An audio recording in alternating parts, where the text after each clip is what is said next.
What's up, guys? Welcome back to the Piston Show. I'm Keshi Dillon, and today is going to be an interesting day. I'm on the way to the Sepang International Circuit, just walking up to the paddock, and I'm here to attend the Harley-Davidson DRT. What does DRT stand for? Dirt, Road and Track.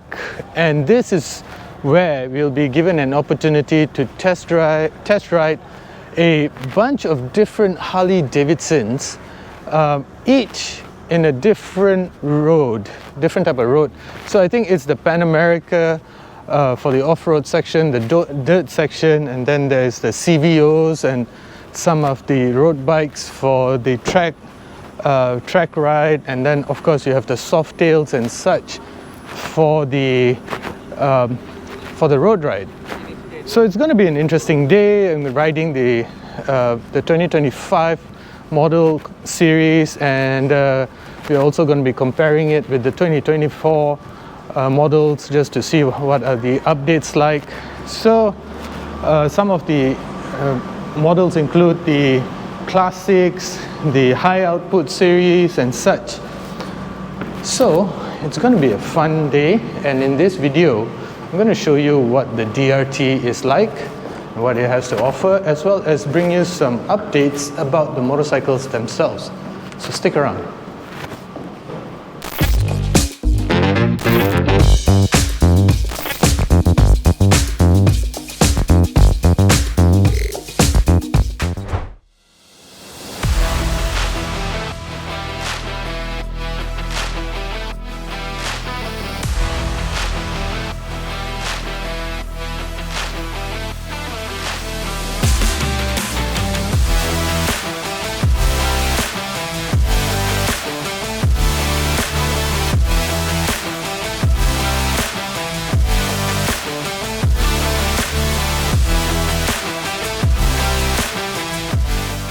Guys, we'll just like to take a minute to acknowledge our sponsor for this episode. Castrol has just introduced the Castrol Power One Ultimate Superbike 10W50, Castrol's ultimate performance oil for superbikes. So what makes Castrol's new performance oil so special? Lots of things actually. The new engine oil features a racing ester formula which makes this Castrol's ultimate performance oil. Ester is a powerful ingredient in lubricants that interacts with metal surfaces to reduce friction and wear and provides excellent protection. This ester is also used by the Castrol racing team, and with this you can expect improvement in 5 key areas. Firstly, you get excellent acceleration. In fact, a 30-second full throttle acceleration test showed that bikes using Castrol Power One Ultimate Superbike 10W50 were 8 meters ahead of a key competitor. Secondly, you will get excellent protection. In fact, over 50% more wear protection than standard oil. And then you can also expect enduring performance, which helps the engine to maintain its starting viscosity and keep your engine cleaner for longer. Besides that, you can also expect a smoother ride. The new lubricant is JASO MA2 rated, which is the highest clutch friction performance rating. This gives you a smooth ride by maintaining the right friction level to prevent clutch slippage. And finally, Castrol's new Power One Ultimate Superbike 10W50 performance oil keeps your engine running cooler for longer. So the next time you need to change the engine oil of your bike, choose Castrol Power One Ultimate Superbike 10W50 performance oil. So we started our day with the parade lap, or what Harley-Davidson calls the lap of honor. So this is how all DRTs are started, with a lap of honor. And right now we are going to head off for our first ride, and that's on the road. So I'm going to be riding the bike that I rode for the lap of honor, the new 2025 Fat Boy.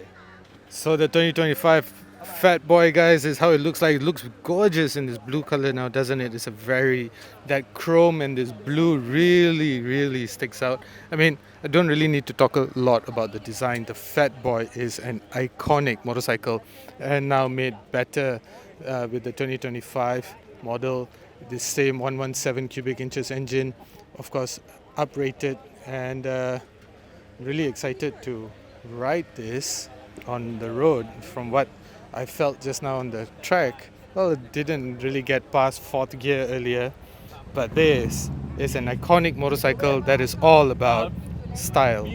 The 2025 Harley-Davidson Fat Boy is powered by Milwaukee 8117 custom engine. It is an air and oil-cooled 45-degree V-twin engine that pushes out 104 horsepower and 170 Nm of torque through a 6-speed transmission. The custom engine is part of 3 engine series that make up the Milwaukee 8117 engines, the other 2 being the classic and the high-output engine. The new custom engine has been tuned to deliver 6% more power and 5% more torque than the classic engine, effectively making it more powerful.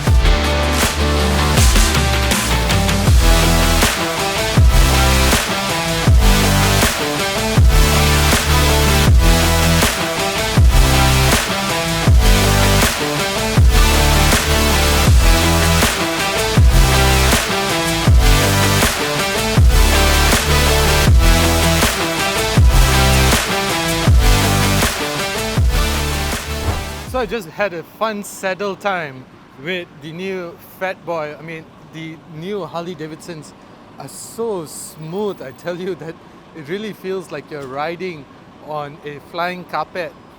You know, last time Harley-Davidsons were known for the vibrations, the heat that they used to produce and such. I mean, you still get a little bit of that tingling at your bottom, but it's not at an unbearable level. In fact, I can imagine riding it, the Fat Boy, from KL to Phuket, no issues whatsoever. In terms of riding dynamics, I did find it that it didn't like to be in 5th gear below 100 kilometers per hour, but you still got a wall of torque to depend on in case you have to. But it's such a good looking machine, isn't it? You got to give it to Harley-Davidson and how it has managed to retain the overall character of the Fat Boy. I mean, this is a bike that has been here for generations. I remember lusting over it as a child, and right now being able to ride it here at the 2025 DRT is just such an honor and a privilege, to be honest.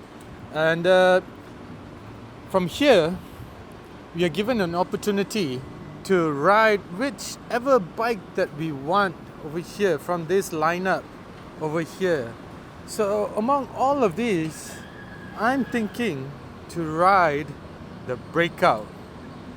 So I've been a fan of the Breakout for quite some time, particularly because I've seen a lot of photos of Our Royal Highness the Tengku Mahkota Johor with his Breakout, and it's just such a cool looking bike that I've always wanted to ride it, to have a feel for how it's like.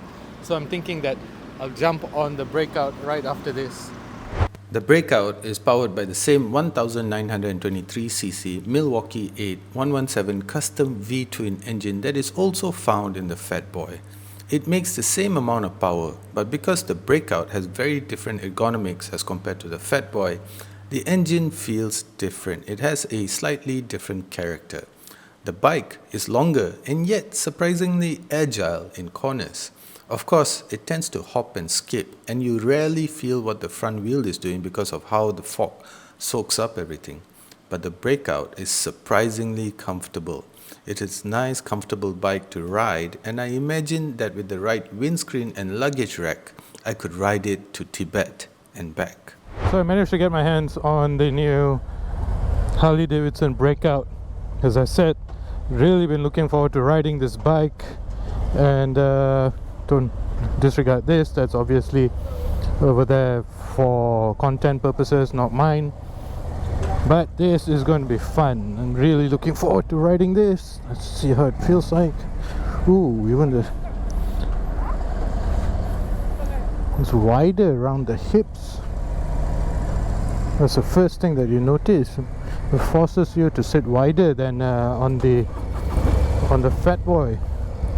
Obviously forward controls, so your legs are much more towards the front, forward set, than on the Fat Boy, which is something that I immediately like.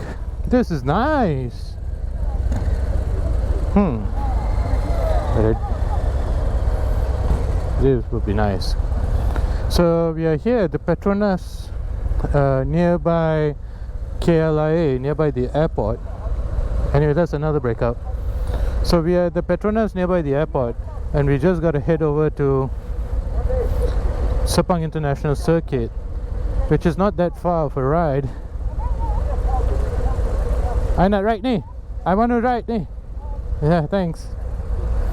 So we are just going to start with this. I mean, it's not that far for of a ride, but should be more than enough to actually give us a feel for what this bike has to offer.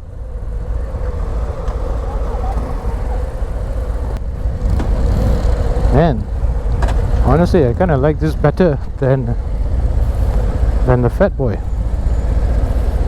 Sitting position just suits me better. Long legs and all, right, as they say.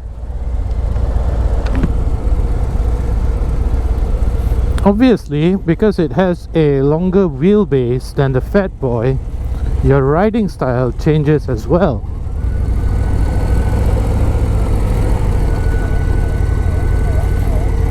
So you just gotta keep that in mind.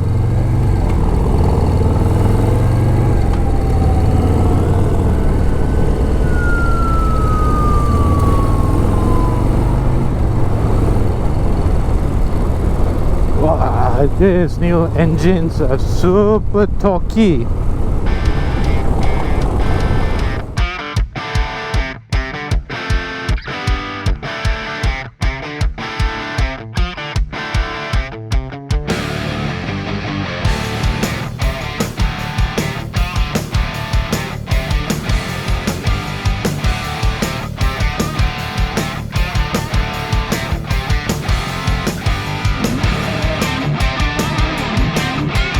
So now onto our next activity, trek.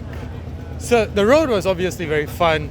Started it off with the Fat Boy and then later on with the Breakout. A lot of fun. Now though, gonna have a lot more fun on track. Actually kind of nervous.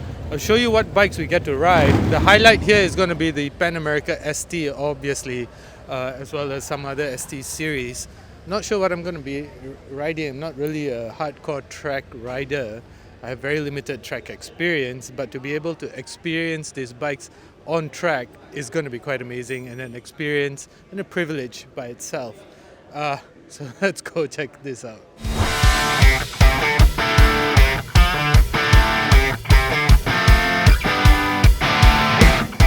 Riding big, heavy baggers. Massive Harley-Davidsons on track. That really is the first time for everything, isn't it? Woo-hoo!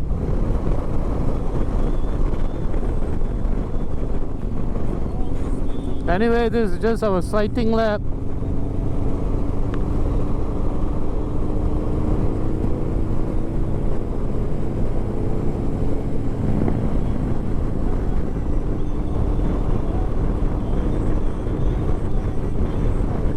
So the sighting lap was super fun. Did that on the road glide, and I've never experienced a road glide before. Believe it or not, the road glide was super agile on the here at the Sepang International Circuit, and never expected it to be that much fun though. I mean, it's a super nice bike. On the highways it's comfortable and it really keeps the wind away from you. You could travel really long distances with the road glide, but associating the road glide with being fun on track is something that I never expected that I would say, and I'll stick by that because I just had a lot of fun with the road glide. Anyway, now is when things get serious because shortly I'm going to take this bike out, the new Pan America ST. This should be fun. The ST has a singular purpose: to go as fast as the Pan America body and frame allow it to, while maximizing fun. In terms of size, the ST is slightly shorter than the Pan America Special, but you won't feel it, not unless you explore the spec sheets.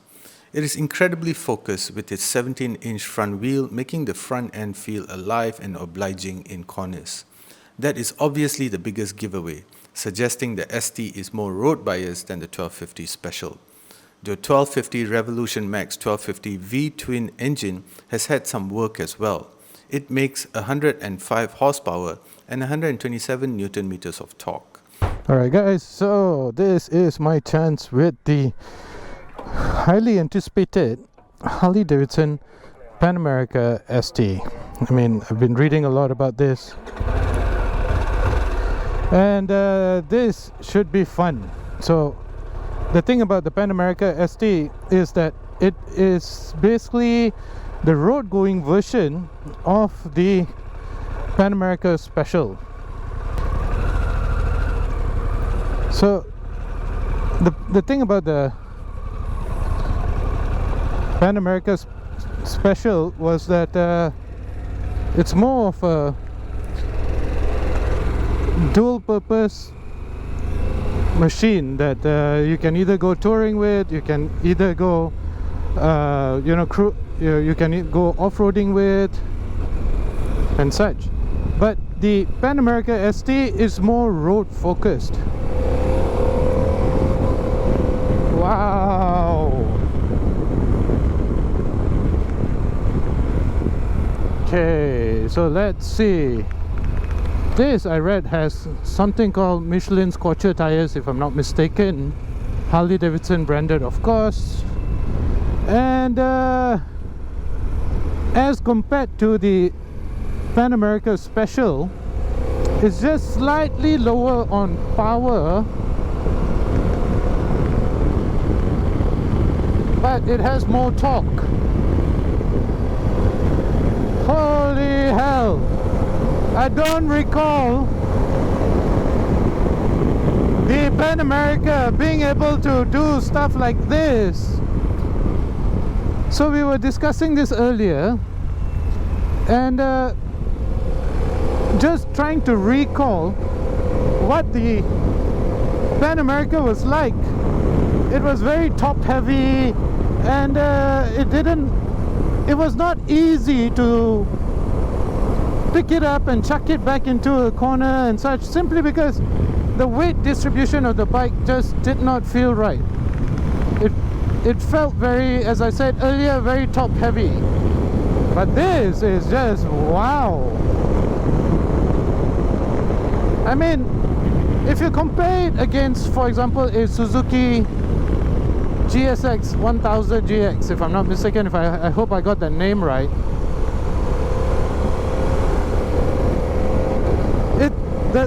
The Suzuki feels a little bit more surgical. But this, wow, this guys, this is a Harley-Davidson. So it's not supposed to be able to do stuff like this, but this is just so much of fun, man.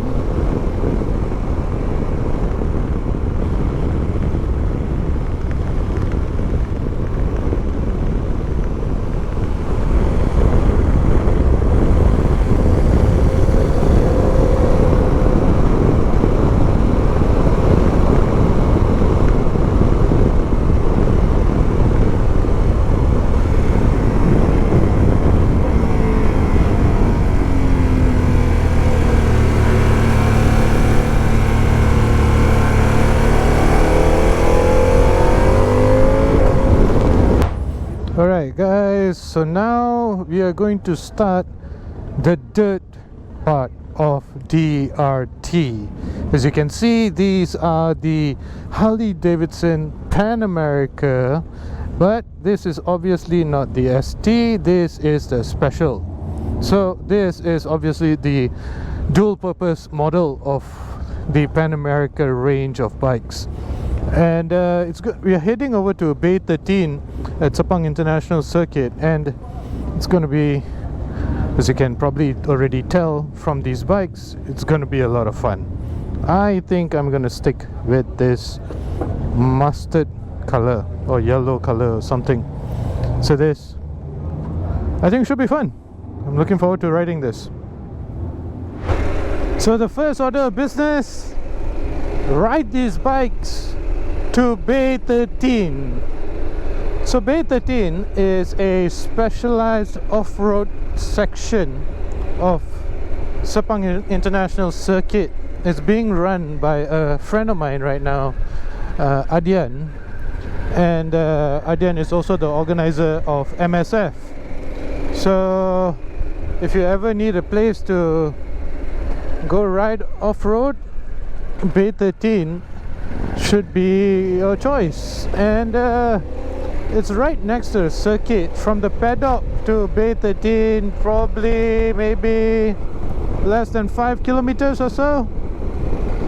So as you can see, we're on the way there. And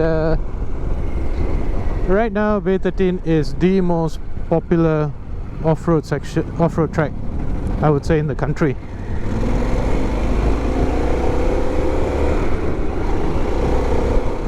So the 1250 Pan America Special is what Harley-Davidson envisioned the Pan America to be when it was first introduced. It is a dual-purpose adventure touring motorcycle that can eat dirt all day long. It is powered by the same Revolution Max 1250 V-twin engine that puts out 150 horsepower from lower down the rev and 125 Newton meters of torque, which is also slightly lower than the ST. That is unsurprising because the Special is a purpose-made do-it-all motorcycle. But one of the biggest differences is the suspension. The Special uses a slightly heavier semi-active rear suspension that can automatically adjust the compression and rebound damping. The team from Harley-Davidson had also prepared a 2024 model for comparison's sake.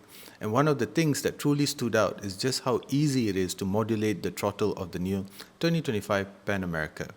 I never thought that a 258 kilogram Harley-Davidson would be so easy to manage on dirt until I rode the new Pan America. So now we get going, and a couple of things about the Pan America 1250. Obviously the same engine as the ST, but this runs on bigger wheels. These are 19, I think. And it has an adjustable fly screen, windscreen, and overall the design remains unchanged. So, and the other thing that you should know about the Pan America is that it looks really good when it's dirty. I mean, check it out. So this will be fun. So the first order of business is a sighting lap. So you're just gonna go take a look and have a feel for the track, and sort of try to gauge and understand what lies ahead. So not sure how this is going to be. I've never ridden here at Bay 13. I have driven here before, but only for a short lap. The thing about Bay 13 is that it has multiple routes, so you can take a shorter route, longer route, or you can even have some fun on that specially laid out dirt course over there.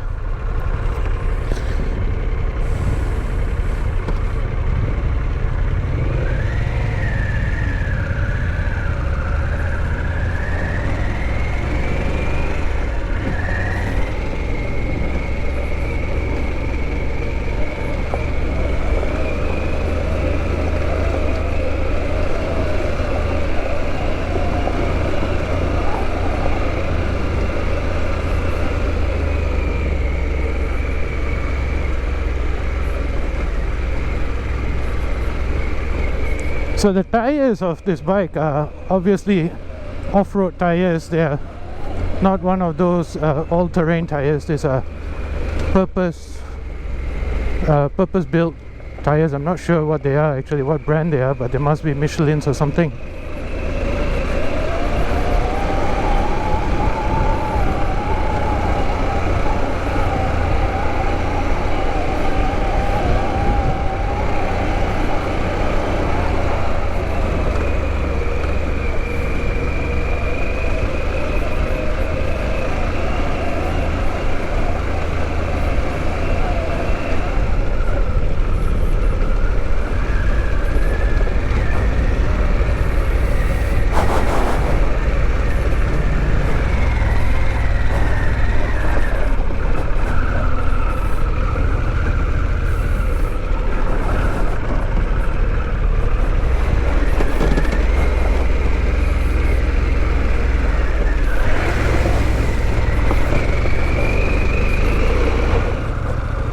Alright, so now we go have some fun.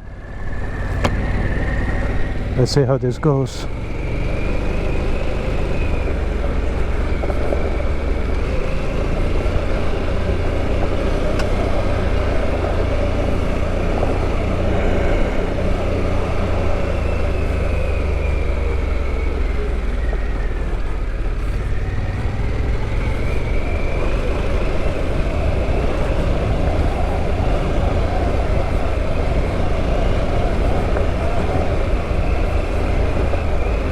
These guys are fast, man.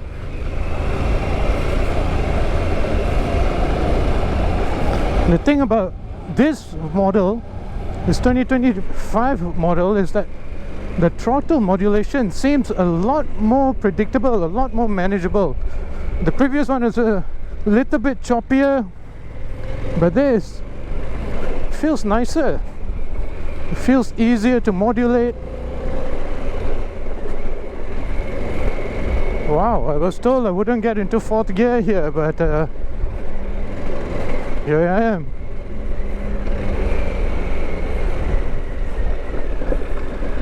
Whoa. I guess that's why I shouldn't be in fourth gear.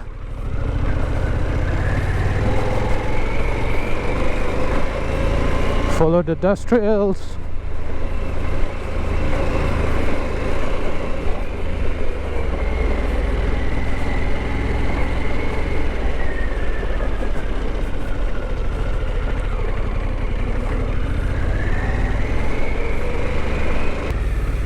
And this is a bit of a downhill and then followed by water.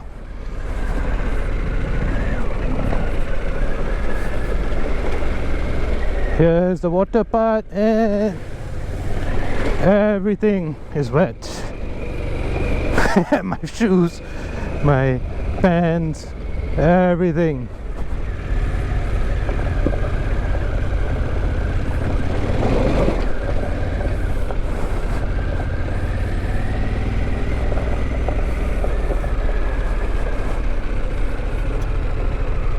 And if you're wondering whether this is a good bike for even, you know, if you're a rookie thinking about starting off with a enduro bike and all, guys, I'm a rookie as well, and I can tell you it's quite easy to have fun with.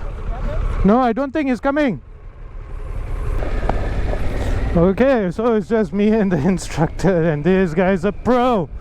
Talk about being intimidated, man. But did I say that as a rookie? Well, I am. Okay, whoa.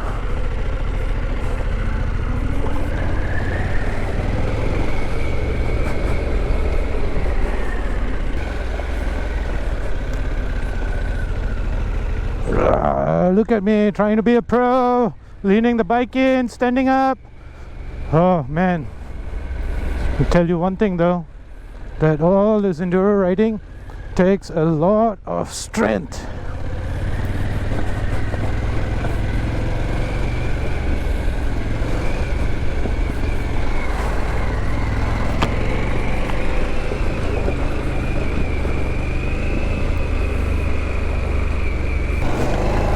My foot seems to be slipping off.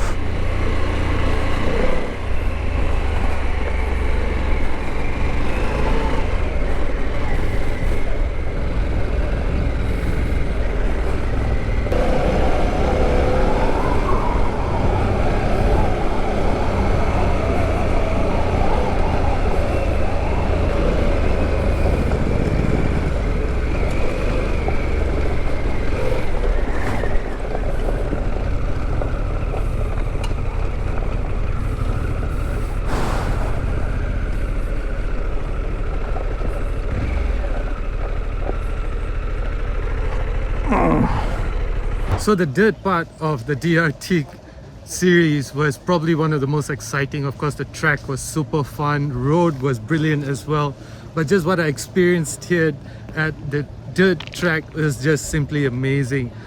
I cannot believe how much different the 2025 Pan America Special is over the 2024 model. The difference is just jarring, guys. The 2025 version is just so much easier to manage, so much easier to modulate and such. The throttle just feels a lot more friendlier, a lot more manageable, a lot more predictable, and it's just so much more easier to hold a certain speed as compared to the 2024 version. Whereas the 2024 version feels a lot more choppier. It's either on or off, whereas the 2025 is a lot more easier to modulate. I'm just blown away at how much different it is. Like I said, even for newbies, for those that don't really ride off-road that much, like myself, it was just so much easier to just manage the hefty size of the Pan America on off-road roads such as the ones over here at Bay 13. But wow, I'm blown away. Alright guys, so what a day riding some epic Harley-Davidsons. And so just to recap, as I started my day, I started off with the Fat Boy and was totally blown away by how smooth it is, how torquey it is, which just made it a lot more easier to ride it on the road and such, because you don't really have to worry about downshifting and such. And then after that I jumped onto the Breakout, and again, Breakout needs a completely different riding style and such, but wow, so much style, so much power, and what an epic engine. After that it was on track, first with the Road Glide, and then after that with the epic Pan America ST. Who says that you cannot ride fast on a Harley? Who says you cannot ride on a track with a Harley? The Pan America just blows that perception out of the water. And I guess the King of Baggers series has trickled down to Harley-Davidson's road bikes. And then jumping onto the Pan America Special. Wow, what an update, man. The 2024 to the 2025 model, the updates are amazing. And you feel it immediately, particularly when you jump back to back from the 2024 to the 2025, you feel the difference immediately. So guys, incredibly thankful to Harley-Davidson Asia, and incredibly flattered with this invite to be able to experience these bikes over here. So thank you, Harley-Davidson, for this invite. And if you want something big, something fast, comfortable and fun, right now you can throw a Harley-Davidson into that mix. Thank you for watching, guys.